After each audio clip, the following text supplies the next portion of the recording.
Shalom. I want to give all the praise, all the glory, all the honor unto Yahweh Ba'ashem, Yahushai Ba'ashem, Rekah Kodash. Double honors goes out to the elder apostles of Great Millstone for teaching me the truth. Also want to acknowledge all the Akyam who are pushing this truth with sincerity throughout the four corners of the earth. All right. So we're in Nehemiah 13 today. And it says, on that day they read in the book of Moses in the audience of the people, and therein was found written that the Ammonite and the Moabite should not come into the congregation of the Most High forever. All right, because according to the Bible, you so-called Japanese and so-called Chinese are enemies of Israel, okay? Along with, obviously our chief enemy is Esau, Edom, but the so-called Japanese and the so-called Chinese, according to the scriptures, the Holy Bible, you also are enemies, okay? And here's verse 2. And so you ain't going to enter into the congregation of Yahweh forever, all right? Y'all Chinese, you Japanese can't build in this church. You're not prophets. Verse 2. And this is why they show a lot of these Moabites, a lot of these Asians, they'll show partiality or they'll show hate towards the Israelites, You got to deal with them. A lot of times they're very rude, Yeah, you got nice people, so-called nice people, but a lot of these people, a lot of these Moabites, Ammonites is rude to Israel. Verse 2, because they met not the sons of Israel with bread and water, but hired Balaam against them, and that he should curse them. Howbeit, the Most High turned the curse into a blessing, because Balaam was a prophet. It was what you could call a false prophet. But the king of Moab at the time, whose name was Balak, you could find this account in the book of Numbers, the 22nd chapter. But Balak was hiring Balaam, a prophet of Israel, to curse the Israelites. All right.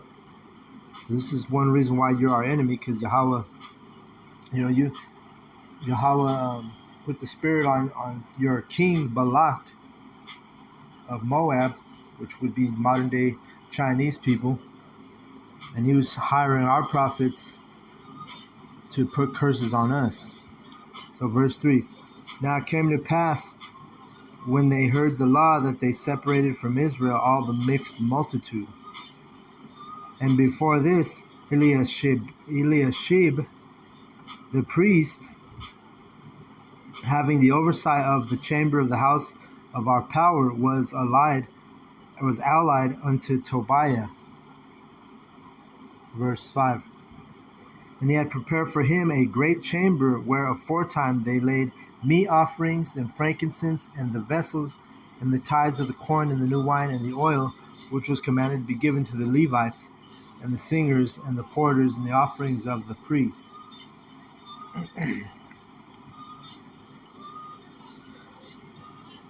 But in all this time was not I at Jerusalem, for in the 32 and 30th year of Artaxerxes, king of Babylon, came I unto the king, and after certain days obtained I leave the king.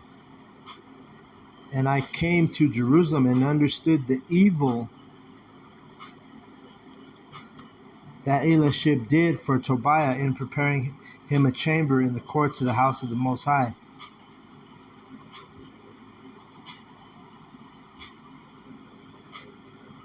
So that was a wicked thing for Eliashib to do. And let me keep reading though, let me see. And it grieved me sore, therefore I cast forth all the household stuff of Tobiah out of the chamber. Then I commanded that they cleansed the chambers, and thither brought I again the vessels of the house of the Most High, with meat offering and the frankincense. So he was in a sense purifying the house of the Most High, or the temple. Verse 10, and I perceived that the portions of the Levites had not been given them, For the Levites and the singers that did work were fled everyone to his field. Then I contended with the rulers and said, Why is the house of the Most High forsaken? And I gathered them together and set them in their place. All right, so Nehemiah was making changes in the temple. All right. Verse 12. Then brought all Judah and the tithe of the corn and the new wine and the oil into the treasuries. And I made treasurers over the treasuries. Shelemiah the priest, Zadok the scribe, and of the Levites Pedaiah, and next to them was Hanan the son of Zakur, the son of Mattaniah, for they were counted faithful, and their office was to distribute unto their brethren. All right, so those dudes were in charge of the money, in charge of the finances, and they were appointed by Nehemiah, the prophet, who was, getting rid of the wickedness and reestablishing, righteousness in the house of Yahweh, which would have been his temple. Verse, 14. Remember me, O my power, concerning this, and wipe not out my good deeds that I have done for the house of my power, Yahweh, and for the offices thereof. All right. So he's getting things in order. He's getting things in line, right? When he came on the scene, he didn't like what he saw. He felt like he said he had mentioned even the Levites weren't being given their portions. So he was making sure everything was back in line. The Levites are modern day Haitians today. Let's see. And they were the lawgivers, right? The word Levi means law. So the Levites were the priests. Why? Because they knew the laws of Yahweh Shem Yahushai. Verse 15. In those days I saw in Judah some treading wine presses on the Sabbath, and bringing in sheaves, and lading asses, and also wine, grapes and figs, and all manner of burdens, which they brought unto Jerusalem on the Sabbath day. And I testified against them in the day wherein they sold victuals. So basically, Israel, Nehemiah, when he came on the scene, he seen Judah, which were the Israelites, were in Judah. And at the time, let me think. This is the Babylonian. Well, anyway, the Israelites were working on the Sabbath. And, they were selling things on the Sabbath. And then this is what Nehemiah witnessed, right? And it pissed him off when he saw that. Verse 16. There dwelt men of Tyre also therein, which brought fish and all manner of ware, and sold on the Sabbath unto the sons of Judah and in Jerusalem. All right, so this was a wicked thing because they weren't keeping the law of the Sabbath. You ain't supposed to sell. You're not supposed to work. And they were doing all of this, right? Just like now, we're in captivity. Our elders encourage us to keep the Sabbath to the best of our ability. And, sometimes, you may have to buy some gas on the Sabbath, but your conscience, or you do things we're not supposed to do on the Sabbath. But again, we're in captivity. It don't give us an excuse to just keep breaking the Sabbath. But we know we're rehearsing the righteous acts in Babylon, America, right? And so the same thing, Nehemiah was pissed off seeing the people were not honoring the Sabbath. Because again, they were working, they were selling things. Verse 17. And they had the heathen in there, because Tyre, that would have been Hamites, all right? They were doing business with the heathen. Verse 17.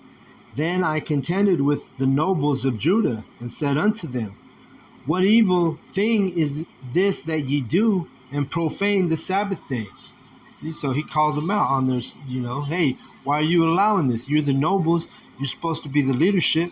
you're supposed to, you know what I'm saying? You're supposed to correct these people. You ain't supposed to let them work on the Sabbath. You ain't supposed to let them sell things on the Sabbath. Verse 18. Did not your fathers thus, and did not our power, Yahweh, bring all this evil upon us and upon this city? Yet ye bring more wrath upon Israel by profaning the Sabbath? Like, we're already in captivity, right? Because it was under the Persian captivity during the time of Nehemiah. And he's like, now you're going to still be wicked, you know? He's telling them, verse 19. And it came to pass that when the gates of Jerusalem began to be dark before the Sabbath, I commanded that the gates be shut, and charged that they should not be opened till after the Sabbath. And some of my servants said I at the gates that there should no burden be brought in on the Sabbath day. All right, so Nehemiah was trying to get us back in line, get our people back in line. You know, say, hey, you ain't gonna work on the Sabbath. The gates are gonna be closed on the Sabbath. Same thing in the kingdom. The gates will be closed on the Sabbath. You ain't gonna be able to do no trading or selling. We're gonna keep the Sabbath day perfectly in the kingdom. So verse 20. So the merchants and sellers of all kind were lodged without Jerusalem once or twice. See, let's see, verse 21. Then I testified against them and said unto them, why lodge ye about the wall? So you had heathen was waiting at the wall, waiting at the gates to come in and sell.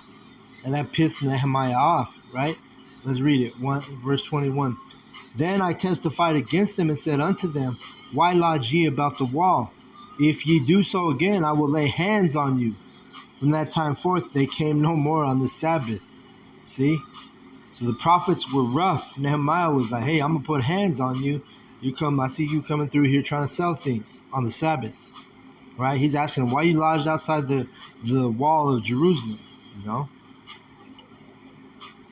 They weren't used to somebody taking charge. They weren't used to, the Israelites keeping the law. Because when we keep these laws, we have more power. All right, so he said, hey, I'm about to lay hands on you. You keep coming through on the Sabbath. Right, so Nehemiah was in his right mindset. Nehemiah was making the changes and the reforms in Judah and Jerusalem, right? Making our people understand you need to keep these laws. You're going to bring more evil upon us. Verse 22. And I commanded the Levites that they should cleanse themselves and that they should come and keep the gates to sanctify the Sabbath day. Remember me, O my power, concerning this also, and spare me according to the greatness of thy mercy. In those days I also saw the Jews that had married wives of Ashdod and of Ammon and of Moab. So we were taking, heathen women on. We were taking the Japanese. We were taking the Amalekites, the Edomites, the Ammonites, the Moabites, the so-called Chinese, Japanese, the so-called white women. Verse 24, and their children spake half in the speech of Ashdod and could not speak in the Jews' language, but according to the language of each people. All right, so like they were speaking in, the babies, the mom would have been a heathen, the father was an Israelite, and the child would be speaking the language of whatever heathen mom he had, and they couldn't even speak in the language of the Jews, which I want to say it was Hebrew, but also want to say it was Aramaic. All right, so through the Spirit, I'll look that up. But I know Aramaic and Hebrew are very similar. All right, but when you go real deep on it, Yahushua, he actually did speak Aramaic, but he also spoke Hebrew. Verse 24 or verse 25, and I contended with them cursed them, and smote certain of them, and plucked off their hair, and made them swear by the Most High, saying, ye shall not give your daughters unto their sons, nor take their daughters unto your sons, or for yourselves. All right, you want to, ideally in Israel, you want to keep it within the tribes, But like you nowadays in Babylon, everything's so wicked, and we're beyond the wickedness during even the time of Nehemiah. So really, any of these women will really be demons. But we just tell you, and our elders have also confirmed. Jake women, they're the biggest demons out there. Because they got a lot of power. These Israelite women.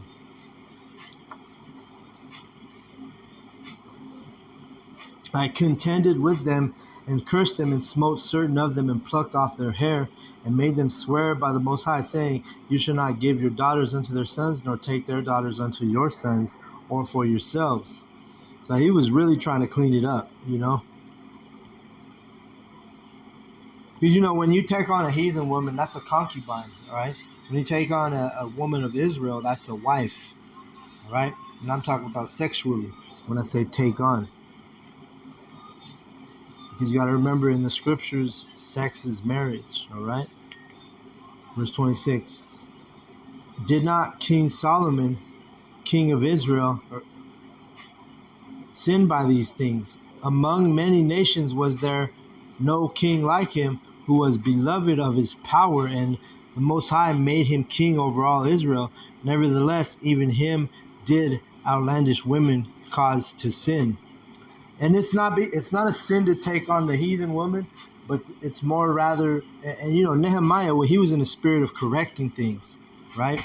So he wasn't taking no chances. That's why he was saying that, don't take on their daughters, because it's not that it's a sin to take on a heathen woman, but it's he uses the example of Solomon, because we know when Solomon in his old age, well, let's get it.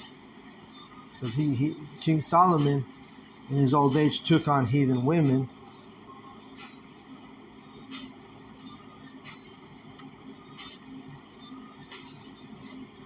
He took on the heathen women. They caused him to raise up idols for the heathen, for whoever, if he was dating an Ammonite, next thing you know, he's out honoring Chemosh, or Moabite honoring Chemosh, which was one of the gods of the Moabites and the Ammonites, I believe. Both were worshiping Chemosh.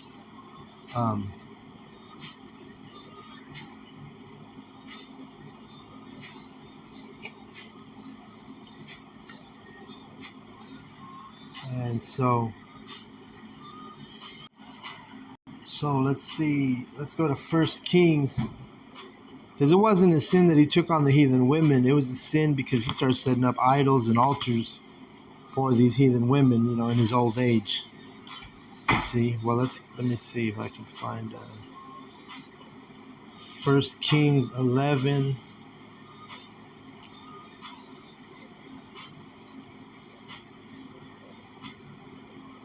All right, we'll read it right here. 1 Kings 11 and 1. But King Solomon loved many strange women, together with the daughter of Pharaoh, women of the Moabites, Ammonites, Edomites, Zidonians, and Hittites. See, King Solomon, he had a new flavor every day of the week. You see, he had strange women. It says, meaning heathen women. He had the daughter of Pharaoh, who she would have been a Hamite, or a so-called African, woman of the Moabites. So he had some Chinese women, Ammonites, Japanese women, Edomite. He had white women, Zidonians, and Hittites, right? So he had all these different types of women.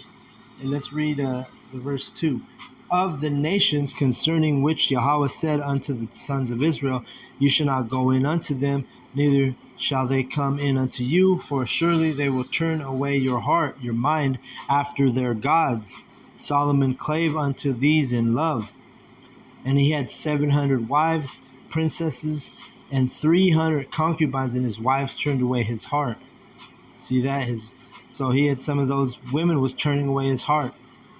For it came to pass when Solomon was old that his wives turned away his heart after other gods, and his mind was not perfect with Yahweh and his power the Most High, as was the heart of David his father. All right? And then it even tells you, For Solomon, verse 5, for Solomon went after Ashtoreth, the goddess of the Zidonians, and after Milcom, the abomination of the Ammonites. And oh yeah, and there even Chemosh. You see how's that? So there it is. And Milcom was the Ammonites' god. Chemosh was the Moab god, the Chinese. They worship Chemosh. It says in verse 6, and Solomon did evil in the sight of Yahweh and went not fully after Yahweh as did David his father. The King David was a man after the Lord's heart, meaning after he had the same mind of Yahweh. King Solomon, he was righteous, but where he went off is when he started allowing his wives to turn of these strange women to turn his heart again towards these other deities, these false gods. And Solomon did evil in the sight of Yahweh and went not fully after Yahweh as did David his father. Then Solomon built a high place for Chemosh and the abomination of Moab in the hill that is before Jerusalem, and for Molech and the abomination of the children of Ammon. Right? So Molech and Chemosh. Hey, Solomon was paying homage to him. That's why it was so wicked. So that's why Nehemiah is telling Israel not to take on these women, because lest you have your mind turned to another god. You see, and that's the main concern, because remember Nehemiah was trying to set up righteousness in Israel, and so he wasn't taking no chances. He was just telling them, stay away from the strange women, right? Nehemiah 13:26. Did not Solomon, king of Israel, sin by these things, right? Yet among many nations there was no king like him, who was beloved of his power, and the Most High made him king over all Israel. Nevertheless, even him did outlandish women cause to sin. Outlandish means foreign. Foreign women caused King Solomon to sin. Verse 27, shall we then hearken unto you to do all this great evil, to transgress against our power in marrying strange wives? Like I said, Nehemiah was trying to clean it up. He didn't even want to take a chance with having the men deal with heathen women. Verse 28, and one of the sons of Joiada, the son of Elishib, the high priest, was son-in-law to Sanballat and the Horonite. Therefore I chased him from me. Verse 29, remember them, O my power, because they have defiled the priesthood and the covenant of the priesthood and of the Levites. Thus cleansed I them from all the strangers, and appointed the words of the priests and the Levites, every one in his business. And for the wood offering at the times appointed, and for my first fruits, remember me, O my power, Yahweh, for good. All right? So Nehemiah was trying to make correction in Israel. And that's what he was doing. So, and he was telling Yahweh consistently, hey, remember me for what I'm doing here, And that's what we should do. We should always say, please remember us. We're considering the laws, we're considering the statutes. Yeah, we can't keep them to perfection here in captivity, but we should feel guilty, when we break these laws and statutes. Like when we break the Sabbath, you should have it in your conscience. It should bother you, things like that. But anyway, I want to give all the honor, all the love, all the praise unto Yahweh, Ba'ashem, Yahweh Shai. Double honors goes out to the elder apostles of Great Millstone for teaching me the truth. Also want to acknowledge the Akia, who are teaching the truth with sincerity throughout the four corners of the earth. And shalom to the elect.